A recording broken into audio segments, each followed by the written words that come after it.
Welcome to Geeta gallery.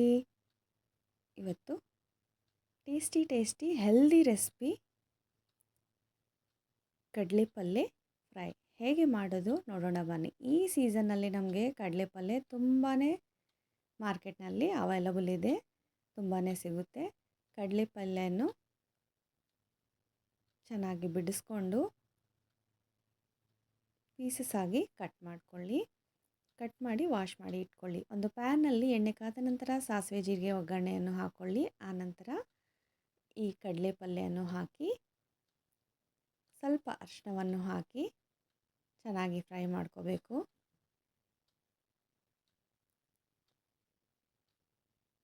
ಇದು water content ತುಂಬಾ ಇರುತ್ತೆ, ಸೊ ಹಾಗೆ ಫ್ರೈ ಮಾಡ್ಕೊಳ್ಳಿ. ಹಸಿಮೆಣಸಿನ್ಕಾಯಿ, ಜೀರಿಗೆ, ಉಪ್ಪು, ಕೊಬ್ಬರಿ ಗ್ರೈಂಡ್ ಮಾಡ್ಕೋಬೇಕು. ಗ್ರೈಂಡ್ ಮಾಡಿ ಇಟ್ಕೊಳ್ಳಿ. ಗ್ರೈಂಡ್ ಮಾಡಿದ ನಂತರ ಸ್ವಲ್ಪ ಶುಂಠಿಯನ್ನು ಗ್ರೈಂಡ್ ಮಾಡ್ಕೊಂಡಿರೋ ಆ ಪೇಸ್ಟನ್ನು ಹಾಕ್ಕೊಂಡು ಚೆನ್ನಾಗಿ ಫ್ರೈ ಮಾಡ್ಕೋಬೇಕು.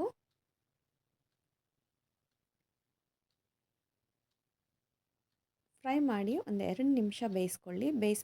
ಬೇಯಿಸಿದ ನಂತರ ಫ್ಲೇಮ್ ಆಫ್ ಮಾಡಿಕೊಂಡು ಹಾಟ್ ಆಗಿ ಸರ್ವ್ ಮಾಡಿ. ರೈಸ್, ರೋಟಿ, ಚಪಾತಿಗೆ ತುಂಬಾ ಚೆನ್ನಾಗಿರುತ್ತೆ. ಇದನ್ನು ಚೆನ್ನ ಲೀವ್ಸ್ ಕೂಡ ಅಂತಾರೆ.